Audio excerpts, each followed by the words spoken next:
नेपाल दर्पणमा साथी भोजेन्द्र बस्नेतसँगै अर्जुन पोखरेलको नमस्कार। नेपाल दर्पण उज्यालो रेडियो नेटवर्क काठमाडौँमा 90 मेगाहर्जसँगै देशभरि विभिन्न एफएम स्टेशनहरूबाट तथा मोबाइल एप्लिकेशन र अनलाइनबाट संसारभर एकसाथ प्रसारण भइरहेको छ। नेपाल दर्पण सुरु गरौं मुख्य खबरका शीर्षकहरूबाट। कर्णाली प्रदेशमा सरकारलाई दिएको समर्थन फिर्ता लिने एमालेको निर्णय, गुटको बैठकले गरेका निर्णय नमान्ने र समर्थन यथावत नै रहेको माधव नेपाल पक्षको भनाई। 3 वर्षको कार्यकाल निराशाजनक भयो, समर्थन फिर्ता लिने निर्णय गरेको अवस्था छ। एउटा गुटको बैठक भेला हुन सक्छ, गरेका निर्णय मान्ने पनि हुँदैनन्, स्वीकार्य पनि हुँदैनन्। अध्यक्ष ओलीको चेतावनीलाई बेवास्ता गर्दै एमालेको माधव ढलनाथ पक्षद्वारा राष्ट्रिय कार्यकर्ता भेला। ओलीको मनपरीका कारण पार्टी समस्यामा परेको नेता नेपालको आरोप। केपी ओलीमा भएको अहंकार, भजन मण्डलीको चाहना, यी सबै चीजले समस्या खडा गर्यो। कोरोना विरुद्धको खोप अभियान अहिलेका लागि स्थगित। पहिलो चरणमा खोप लगाएकाहरूलाई आउँदो वैशाख 7 देखि 11 गतेसम्म दोस्रो मात्रा दिइने। एक मात्राले मात्रै पुग्ने कोरोना भाइरस विरुद्धको खोपलाई WHO को मान्यता। सबैको पहुँचमा खोप पुर्याउन थप बल पुगेको भनाई। र सी डिभिजन लिग फुटबलमा वीरगञ्ज युथ एकाडेमी र चर्च बोइज क्लब विजयी। च्याम्पियन्स लिगमा आज चेल्सी र एथलेटिको तथा बारेन र लाजियो खेल्दै। उज्यालो रेडियो नेटवर्कबाट प्रसारण भइरहेको नेपाल दर्पणमा अब सुनौ पूरा खबर। कर्णाली प्रदेशमा नेकपा एमाले माओवादी नेतृत्वको सरकारलाई दिएको समर्थन फिर्ता लिएको छ। एमाले संसदीय दलको बैठकले माओवादी केन्द्रलाई दिएको समर्थन फिर्ता लिने निर्णय गरेको सचेतक गुलाबजंग शाहले जानकारी दिनुभयो। एमाले समर्थन फिर्ता लिएपछि माओवादी केन्द्रबाट मुख्यमन्त्री बन्नुभएका महेन्द्र बहादुर शाहीको पद गुम्ने सम्भावना बढेको छ। तर एमालेकै माधव कुमार नेपाल पक्षले कर्णाली प्रदेश सरकारलाई दिएको समर्थन फिर्ता नलिएको जनाएको छ। आर्थिक मामिला तथा योजना मन्त्री समेत रहेका प्रदेशसभा सदस्य प्रकाश ज्वालाले सांसदहरूलाई जानकारी नै नदिइकन बसेको एउटा गुटको संसदीय दलको बैठकले सरकारलाई दिएको समर्थन फिर्ता लिएकोमा आश्चर्य प्रकट गर्नुभएको छ। थप जानकारी सहित सुर्खेतबाट सहकर्मी मुना हमालको रिपोर्ट। पछिल्लो समय विकसित राजनीतिक घटनाक्रम र सर्वोच्च अदालतले नेकपा एमाले र माओवादी केन्द्र यथावत राखिदिएपछि यसको प्रभाव प्रदेश सरकारमा पनि देखिएको छ। कर्णाली प्रदेशमा एमालेका 20 जना प्रदेश सभा सदस्य मध्ये 10 जनाको आजको बैठकले माओवादी केन्द्रको सरकारलाई दिएको समर्थन फिर्ता लिएको छ। एमालेको यो निर्णयसँगै कर्णाली प्रदेशका मुख्यमन्त्री महेन्द्र बहादुर शाही अल्पमतमा पर्नु भएको छ। 3 वर्ष को समयमा सरकारले आशा अनुसार काम गर्न नसकेकाले समर्थन फिर्ता लिएको बताउनुहुन्छ एमालेको संसदीय दलका नेता यामलाल कणेल। निष्कर्ष के निस्कियो त भन्दाखेरि 3 वर्षको कार्यकाल निराशाजनक भयो। जति गर्न सकिन्थ्यो त्यति काम गर्ने सक्ने क्षमता पनि उहाँहरूले प्रकट गर्न नसक्नु भएको कारणले गर्दाखेरि चाहिँ नेकपा एमालेको तर्फबाट दिएको चाहिँ समर्थन फिर्ता लिने चाहिँ दलले निर्णय गरेको एउटा अवस्था छ। आजको संसदीय दलको बैठकमा माधव नेपाल पक्षका 9 जना प्रदेश सभा सदस्यहरू उपस्थित भएका थिएनन्। उपस्थित नहुने प्रदेश सभा सदस्यहरूलाई स्पष्टीकरण सोध्ने पनि बैठकले निर्णय गरेको छ। तर एमाले भित्रको माधव नेपाल पक्षका प्रदेश सभा सदस्यहरूले बैठकले गरेको निर्णयको विरोध गर्दै सरकारलाई दिएको समर्थन यथावत नै रहेको बताएका छन्। आर्थिक मामिला तथा योजना मन्त्री समेत रहेका नेपाल पक्षका प्रदेश सभा सदस्य प्रकाश ज्वाला। नेकपा एमाले प्रदेश सभा दलको बैठक होइन, एउटा गुटको बैठक भेला हुन सक्छ। त्यसले चाहिँ एकलौटी तरिकाले, एकतर्फी तरिकाले गरेका निर्णय मान्ने पनि हुँदैनन्, स्वीकार्य पनि हुँदैनन्। माननीय महेन्द्र बहादुर शाही उहाँलाई मुख्यमन्त्रीको निम्ति नेकपा एमाले संसदीय दलले दिएको समर्थन फिर्ता भएको मानिँदैन, कायमै छ, हाम्रो समर्थन छ। एमाले माओवादी नेतृत्वको सरकारलाई दिएको समर्थन फिर्ता लिएसँगै कर्णालीमा नयाँ सरकार गठनको चर्चा फेरि शुरू भएको छ। 40 जना प्रदेश सभा सदस्य रहेको कर्णाली प्रदेश सभामा एमालेका 20 जना, माओवादी केन्द्रका 13 जना, कांग्रेसका 6 जना र रापरपाका 1 जना रहेका छन्। एमाले समर्थन फिर्ता लिएसँगै अल्पमतमा परेका मुख्यमन्त्री शाहीले अब 30 दिनभित्र प्रदेश सभाबाट विश्वासको मत प्राप्त गर्नुपर्नेछ।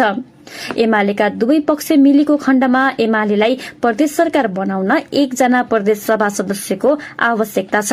मुख्यमन्त्री शाहीले एमाले बाहेक अन्य दलसँग सहकार्य गरेर पनि सरकार टिकाउन नसक्ने अवस्था छ। त्यसैले एमालेको सरकारकै चर्चा छ।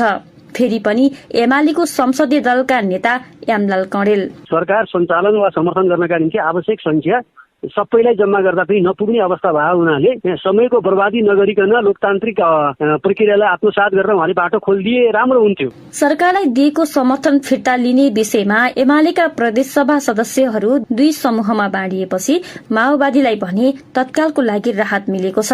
माधव नेपाल समूहले समर्थन यथावत नै रहेको बताएकाले सरकारलाई खासै असर नगर्ने बताउनुहुन्छ माओवादी केन्द्रकी प्रदेशसभा सदस्य सीता नेपाली। एकताबद्ध एमाले चाहिँ अब फिर्ता गर्ने निर्णय गरे होइन, एउटा टिमले गरेर अर्को टिमको समर्थन नभएपछि त्यसले चाहिँ समस्या हल गर्दैन। कर्णाली प्रदेश सरकारमा शुरू भएको किचलो सम्बन्धी रिपोर्टपछि फेरि पनि राजनीतिकै प्रसंग नेकपा एमालेको माधव कुमार नेपाल र झलनाथ खनाल समूहको राष्ट्रिय भेला शुरू भएको छ। ललितपुरको एक पार्टी प्यालेसमा भएको भेलामा देशभरिबाट विभिन्न कमिटिका झण्डै 2000 कार्यकर्ता सहभागी छन्। भेलालाई सम्बोधन गर्दै नेताहरूले प्रधानमन्त्री तथा पार्टी अध्यक्ष केपी शर्मा ओलीको मन परेका कारण पार्टी र देश समस्यामा परेको आरोप लगाएका छन्। वरिष्ठ नेता माधव कुमार नेपालले अहिले पार्टीमा आएका सबै समस्याको मुख्य दोषी नै अध्यक्ष केपी शर्मा ओली रहेको आरोप लगाउनुभयो। सबै समस्याको जरो बनेको केपी ओलीमा भएको अहंकार, व्यक्तिवाद, गुटगत मनोवृत्ति, भजन मण्डलीको चाहना उहाँमा रहेको मूल पक्ष। उहाँ इमानदार, उहाँलाई कार्यकर्ता चाहिएको छैन, उहाँलाई आलोचना मन पर्दैन, उहाँलाई सुझाव मन पर्दैन। त्यस हुनाले यी सबै चिजले समस्या खडा गर्यो। हामीले उठाएको कुरा के हो भने पार्टी एकतालाई तपाईले स्वार्थ सिद्धिको साधन बनाउनु भयो, त्यो काम नगर्नुहोस्। पार्टी र कार्यदिशाको उल्लङ्घन गर्ने काम गर्नुभयो, त्यो पनि काम नगर्नुहोस्। जबरजस्ती सिद्ध्याउने काम तपाईले गर्नुभयो। भेलामा नेता झलनाथ खनालले ओलीमा अहमता बढ्दै गएको र आफूहरू सहनै नसक्ने अवस्थामा पुगेको बताउनुभयो। म बाहेक अरू कोही होइनन् भन्ने ओलीमा भएको दम्भका कारण पार्टी अप्ठ्यारोमा परेको खनालको आरोप छ। यस्तै स्थायी कमिटी सदस्य अष्टलक्ष्मी साक्यले अध्यक्ष केपी शर्मा ओलीले वर्षौंसम्म सँगै लडेका साथीहरूलाई दिनुसम्म पीडा दिएको गुनासो गर्नुभयो। दुःख गरेर आएका नेताहरूलाई हेला गर्ने, तुच्छ वचन बोल्ने र पार्टीबाट हटाउने षड्यन्त्र गरेको र ओलीले दिएको पीडा कहिल्यै पनि बिर्सन नसकिने बताउनुभयो। संविधान र लोकतन्त्र मास्ने नियतका साथ गरेको प्रतिगामी कदमलाई सर्वोच्चले उल्टाइदिएको र अलिकति पनि नैतिकता बाँकी रहेको भएमा राजीनामा आउने साकेको भनाइ छ। उहाँले अध्यक्ष ओलीलाई पदाधिकारी हटाउने फागुन 28 गतेको निर्णय सच्याउन पनि आग्रह गर्नुभयो। कमरेड केपी ओलीजीलाई म अनुरोध गर्न चाहन्छु, यही बेलाबाट तपाईले 28 गतेको निर्णय जुन गुटको भेला, विधान विपरीतको भेला गरेर अध्यक्ष महासचिव मात्रै राखेर हामी सबै पदाधिकारीलाई चाहिँ हटाउने काम गुटको भेलाबाट गर्यो के विधान सम्मत छ? के त्यो विधान सम्मत छ? त्यसो भएको हुनाले त्यो 28 गतेको गुटको भेलाबाट गरेको निर्णयलाई फिर्ता लिएर कमरेड अहिले पनि समय छ, यो भेलामा तपाईँ आइदिनुहोस्। पार्टी अध्यक्ष केपी शर्मा ओलीले गुटका भेला नगर्न आग्रह गर्दै अटेरी गरेमा पार्टीको विधान अनुसार कारबाही गर्ने चेतावनी दिँदै आउनु भएको छ। तर माधव झलनाथ समूहले भने कारबाही गरेर देखाउन चुनौती दिएको छ। यसैबीच प्रधानमन्त्री तथा नेकपा एमालेको संसदीय दलका नेता केपी शर्मा ओलीले संसदीय दलको बैठक बोलाउनु भएको छ। पार्टीभित्र विवाद बढ्दै गएको अवस्थामा ओलीले भोलि दिउँसो 11 बजे प्रधानमन्त्री निवास बालुवाटारमा संसदीय दलको बैठक बोलाउनु भएको हो। राष्ट्रिय कार्यकर्ता भेलामा व्यस्त रहेको माधव झलनाथ खनाल पक्ष भने बैठकमा नजाने भएको छ। नेता योगेश भट्टराईले ओलीले बोलाएको संसदीय दलको बैठक र केन्द्रीय कमिटिको बैठकमा सहभागी नहुने जानकारी दिनुभयो। भोलिको संसदीय दलको बैठकमा माधव झलनाथ समूहका सांसद अनुपस्थित भएमा कारबाहीको प्रस्ताव पेश हुन सक्ने ओली पक्षीय एक नेताले जानकारी दिएका छन्। मान्छे खान पल्किएको पाटे बाघलाई बर्दिया राष्ट्रिय निकुञ्जको टोलीले निकुञ्जको मध्यवर्ती क्षेत्रमा पर्ने गेरुवा गाउँपालिका क्षेत्रबाट नियन्त्रणमा लिएको छ। बर्दिया निकुञ्जको मध्यवर्ती क्षेत्र तथा खाता जैविक मार्ग आसपासमा मान्छे र पशु चौपायामा आक्रमण गरी ज्यान लिने पाटे बाघलाई निकुञ्जको प्राविधिक टोलीले डार्ट गरेर आज बेलुका नियन्त्रणमा लिएको बर्दिया राष्ट्रिय निकुञ्जका प्रमुख संरक्षण अधिकृत विष्णु प्रसाद श्रेष्ठले जानकारी दिनुभयो। नियन्त्रणमा लिएको बाघ बुढो रहेको र खुट्टामा समेत चोट तथा केही दाँत समेत झरेको बर्दिया बर्दिया राष्ट्रिय निकुञ्जका प्रमुख संरक्षण अधिकृत श्रेष्ठले बताउनुभयो। आज नियन्त्रणमा लिएको बाघले 7 जनाको ज्यान लिएको अनुमान गरिएको श्रेष्ठले जानकारी दिनुभयो। हिजो एक महिलालाई पाटे बाघले आक्रमण गरेर ज्यान लिए लगत्तै निकुञ्जको प्राविधिक टोलीले बाघको अनुगमन गरेको थियो। बाघको आक्रमणबाट राष्ट्रिय निकुञ्ज र आसपासका क्षेत्रमा 1 वर्षभित्र ज्यान गुमाउनेको संख्या 10 पुगेको छ। पछिल्लो समय बर्दियामा पाटे बाघ आक्रमणका घटना बढ्न थालेपछि स्थानीय बासिन्दा त्रसित बनेका छन्। यसैबीच पाटे बाघले आक्रमण गर्ने डर बढेसँगै बर्दिया राष्ट्रिय निकुञ्जमा पर्यटकहरूलाई जंगलमा हिडडुल गर्न रोक लगाइएको छ। सीधा कुरा प्रश्न विचार। यो हो उज्यालो रेडियो नेटवर्क काठमाडौँमा 90 मेगाहर्ज। नेपाल दर्पणमा खबरको सिलसिला बाँकी नै छ, सुन्दै गर्नुहोला। तपाईँ अहिले रेडियो, मोबाइल एप्लिकेशन र अनलाइनबाट प्रसारण भइरहेको उज्यालो रेडियो नेटवर्कको नेपाल दर्पण सुन्दै हुनुहुन्छ। यतिन्जेल हामीले कर्णाली प्रदेशमा सरकारलाई दिएको समर्थन फिर्ता लिने एमालेको निर्णय, समर्थन यथावत नै रहेको माधव नेपाल पक्षको भनाई, अध्यक्ष ओलीको चेतावनीलाई बेवास्ता गर्दै एमालेको माधव झलनाथ पक्षद्वारा राष्ट्रिय कार्यकर्ता भेला, बर्दियामा मान्छे खान पल्किएको बाघ निकुञ्जको नियन्त्रणमा लगायतका खबर प्रस्तुत गर्यौं। नेपाल दर्पणमा अब बाँकी खबर। सरकारले कोरोना भाइरस विरुद्धको खोप अभियान अहिलेका लागि स्थगित गरेको छ। स्वास्थ्य मन्त्रालय अन्तर्गत इन्सिडेन्ट कमान्ड सिस्टमको बैठकले खोप उपलब्ध नहुन्जेलका लागि खोप अभियान स्थगित गर्ने निर्णय गरेको हो। अब 55 वर्ष माथिका नागरिकलाई खोप दिने कार्यक्रम रहेकोमा खोप उपलब्ध नहुन्जेलका लागि स्थगित गरेको स्वास्थ्य मन्त्रालयका प्रवक्ता डाक्टर जागेश्वर गौतमले जानकारी दिनुभयो। दोस्रो प्राथमिकतामा परेका 55 वर्षदेखि 64 वर्षसम्मका नागरिकहरूलाई पहिलो मात्रा खोप दिने सूचना खोप उपलब्ध भएपछि प्रकाशन गरिनेछ। 2077 फागुन 23 गतेदेखि 77 चैत 3 गतेसम्म कोभिड-19 खोप पहिलो मात्रा लगाएका नागरिकहरूलाई दोस्रो मात्रा लगाउने सूचना पनि पछि प्रकाशित गरिनेछ। यसैबीच खोप अभियानको पहिलो चरण अन्तर्गत माघ 14 गतेदेखि फागुन 10 गतेसम्म खोप लगाएकाहरूलाई दोस्रो मात्र खोप भने आउँदो वैशाख 7 गतेदेखि 11 गतेसम्म दिने निर्णय भएको पनि प्रवक्ता जागेश्वर गौतमले जानकारी दिनुभयो।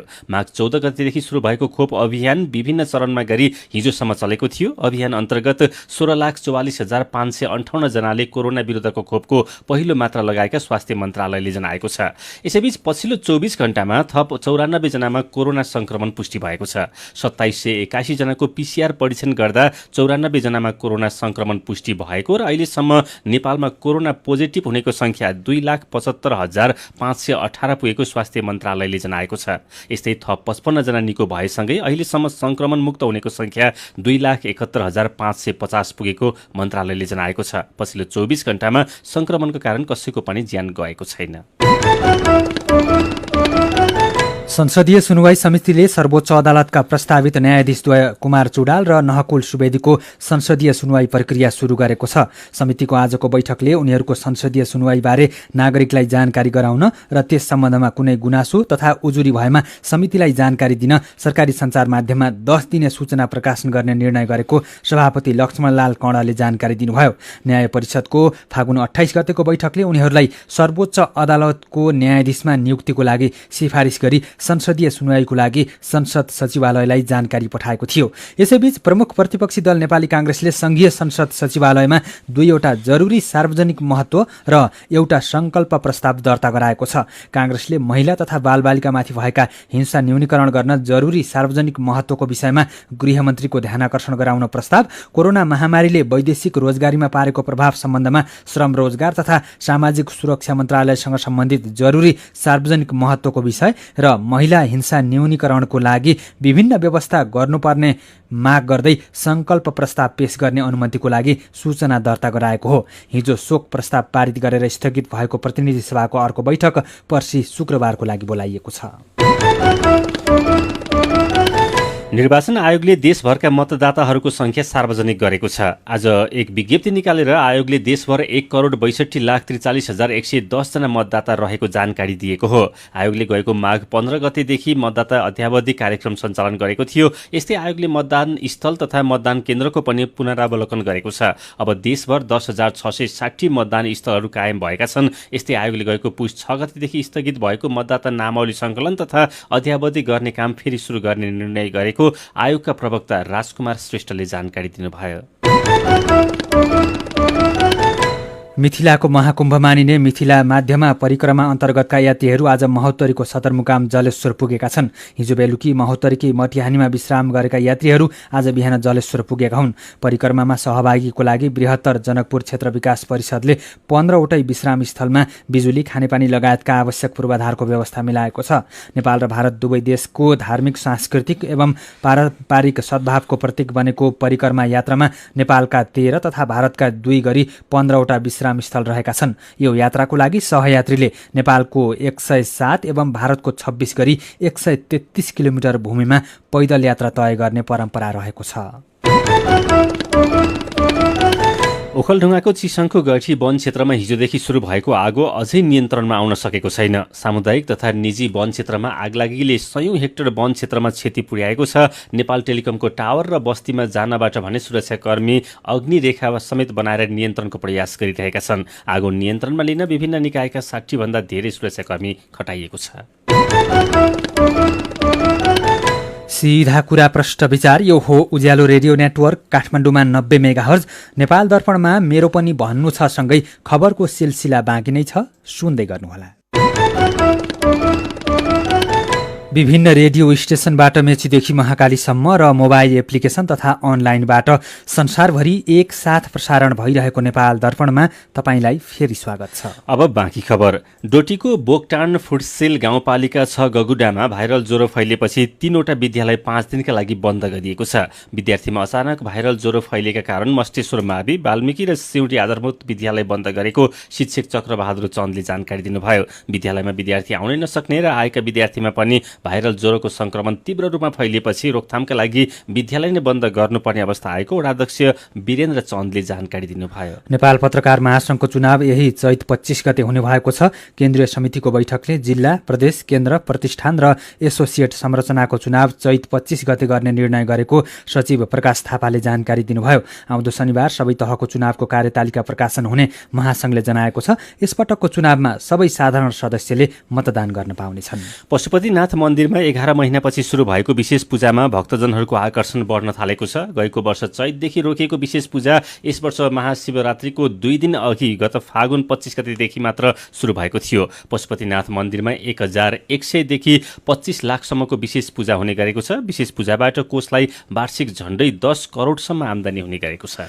रोल्पामा युवकको हत्या गरेको अभियोगमा प्रहरीले 3 जनालाई पक्राउ गरेको छ। परिवर्तन गाउँपालिका 6 चाबाङका वीरेन्द्र प्रकाश गिरीको गएराती हत्या गरेको आरोपमा प्रहरीले माडी गाउँपालिका 3 दाबाङका कमल घरती, भीमबहादुर घरती र 14 वर्षका एक बालकलाई पक्राउ गरेको हो। नेपालगञ्जमा 16 वर्षकी बालिकालाई जबरजस्ती कराउने प्रयास गरी ज्यान मार्ने प्रयास गर्ने युवकलाई प्रहरीले पक्राउ गरी आज सार्वजनिक गरेको छ। 2 महिनादेखि फरार रहेका नेपालगञ्ज उपमहानगरपालिका वडा नम्बर 4 घोसी टोलका जुनेद हलवाईलाई भारतीय प्रहरीको सहयोगमा जमुनाहा नाकाबाट पक्राउ गरेको प्रहरीले जनाएको छ। शेयर बजार परिसूचक नेप्से आज 40 अङ्कले बढेको छ। कारोबार भएका सबै समूहको शेयर बढेपछि नेप्से 40.4 अङ्कले बढेर 2432.14 बिन्दुमा पुगेको छ। 212 कम्पनीका 86,26,000 किता शेयर 3 अर्ब 37 करोड 45 लाख रुपियाँमा कारोबार भएका छन्। आज चन्द्रगिरी हिल्स सहित 6वटा कम्पनीको शेयरको मूल्य 9% भन्दा धेरैले बढेको छ। मेरो पनि भन्नु छ। पेट्रोलियम पदार्थको मूल्य वृद्धि भएको उज्यालोको खबरमा भरत बटुला लेख्नुहुन्छ, डिजेल पेट्रोलमा 1 रुपैयाँ बढ्न साथ आन्दोलन गर्ने, सामाजिक सञ्जालदेखि सञ्चार माध्यमले समाचार सम्प्रेषण गर्ने, तर 2-3 महिना अघिदेखि नै खाने तेलमा ठ्याक्कै दोब्बरले भएको मूल्य वृद्धिबारे सरकारवाला किन मौन छन्? मैले कुरा बुझ्न सकेको छैन। यसै सन्दर्भमा तर्कराज रेग्मी ठट्यौली गर्दै लेख्नुहुन्छ, यसो गरौँ न बरु, यो इन्धनको मूल्य एकैपटक लिटरको 1500 का दरले बढाइदिउँ अनि टन्ठै साफ, नत्र भने हावाहुरी चलेको झैं मूल्य वृद्धि चलिरहने भयो। निरोज भट्टराई भन्नुहुन्छ, एकातिर सरकारले फजुल खर्च बढाइरहने अनि अर्कोतिर इन्धनको मूल्य बढाएको बढाए। यो कुरा अस्वाभाविक र रहस्यमय लागिरहेको छ मलाई।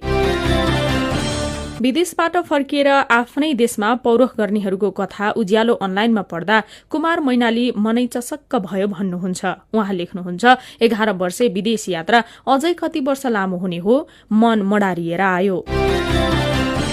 अनि देवेन्द्र सुवेदीलाई दुःख लागेको छ। उहाँ भन्नुहुन्छ विदेश सम्झदा सबैलाई पछुतो नै लाग्ने गर्छ। विदेशमा धेरै दुःख गर्नुपर्ने हुन्छ अनि भनेको बेला खान नपाउने सुत्न नपाउने हुँदा धेरै दुःख हुन्छ। विचारका लागि तपाईलाई धन्यवाद। मेरो पनि भन्नु छ। मेरो पनि भन्नु छ प्रस्तुत गर्दै हुनुहुन्थ्यो साथी राधा ढुङ्गाना। नेपाल दर्पणमा अब विदेशका खबर। एक मात्राले मात्र काम गर्ने कोरोना भाइरस विरुद्धको खोपलाई विश्व स्वास्थ्य संगठन WHO ले प्रयोगको अनुमति दिएको छ।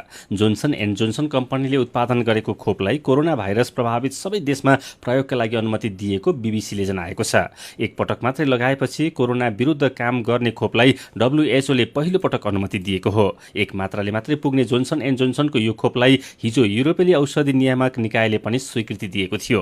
WHO का प्रमुख टेड्रस एड्हानोम गेब्रेयेससले सबैको पहुँचमा खोप पुर्याउनका लागि यो खोपले थप साथ दिने बताउनु भएको छ। उहाँले सबै मानिसको पहुँचसम्म खोप नपुगेसम्म खोप उपलब्धताको आशाले मूर्त रूप नपाउने बताउनु भएको छ। कोरोना भाइरसको महामारीले स्वास्थ्य क्षेत्रमा परेको प्रभावका कारण दक्षिण एसियामा मात्रै 2,39,000 जना आमा र शिशुको ज्यान गएको छ। संयुक्त राष्ट्रसङ्घको एक प्रतिवेदनका अनुसार महामारीको बेला स्वास्थ्य सेवा प्रभावकारी नहुँदा अफगानिस्तान, नेपाल, बंगलादेश, भारत, पाकिस्तान र श्रीलङ्कामा 2,39,000 आमा र शिशुको ज्यान गएको हो। प्रतिवेदनमा 2,28,000 जना 5 वर्ष मुनिका बालबालिकाको मृत्यु पोषणदेखि खोपसम्मका अत्यावश्यक सेवा रोकिएका कारणले भएको अनुमान गरिएको छ। प्रतिवेदनमा 4 लाख किशोरी सहित 35 लाख महिलाहरू परिवार नियोजनको साधनमा पहुँच नपुगेका कारण गर्भवती हुनु परेको बताइएको छ। अमेरिकाको जर्जिया राज्यको 3 ठाउँमा भएको गोली प्रहारमा 6 एसियाली महिला सहित 8 जनाको ज्यान गएको छ। एटलान्टाको उत्तरतर्फ रहेको एक मसाज पार्लरमा 4 जना र 2 स्पामा 4 जनाको ज्यान गएको BBC ले जनाएको छ। ज्यान गुमाउने मध्ये 4 जना कोरियाली नागरिक रहेको दक्षिण कोरियाले पुष्टि गरेको छ। अधिकारीहरूले घटनामा संलग्न रहेको आशंकामा एक 21 वर्षका पुरुषलाई पक्राउ गरेको बताएका छन्। किन गोली चलेको हो भन्ने कारण भने खुलेको छैन।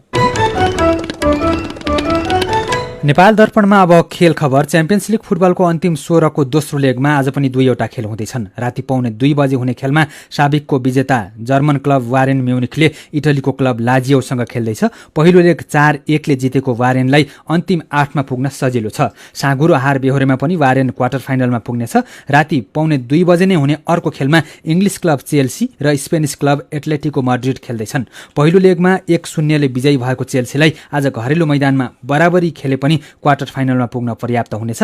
गैराती भएको खेलमा जित निकाल्दै रियल माड्रिड र म्यान्चेस्टर सिटी क्वार्टर फाइनलमा पुगिसकेका छन्। र शहीद स्मारक सी डिभिजन लिग फुटबल अन्तर्गत आज भएका खेलमा वीरगञ्ज युथ एकाडेमी र चर्च बोइज क्लब विजयी भएका छन्। इन्फा मैदान 7 बाटोमा भएको पहिलो खेलमा प्लानिङ बोइज युनाइटेडलाई चर्च बोइजले 3-1 गोलले हरायो। चर्च बोइजका लागि सोम थापा, साइमन लिम्बू र इन्द्रजङ लिम्बूले गोल गरे। चर्च बोइजको यो दोस्रो जित हो। दोस्रो खेलमा वीरगञ्ज युथ एकाडेमीले झापा एफसीलाई 1-0 गोलले हरायो। वीरगञ्जको लागि कृष्ण साक्यले गोल गरे। वीरगञ्जको यो दोस्रो जित हो भने झापाको दोस्रो हार हो।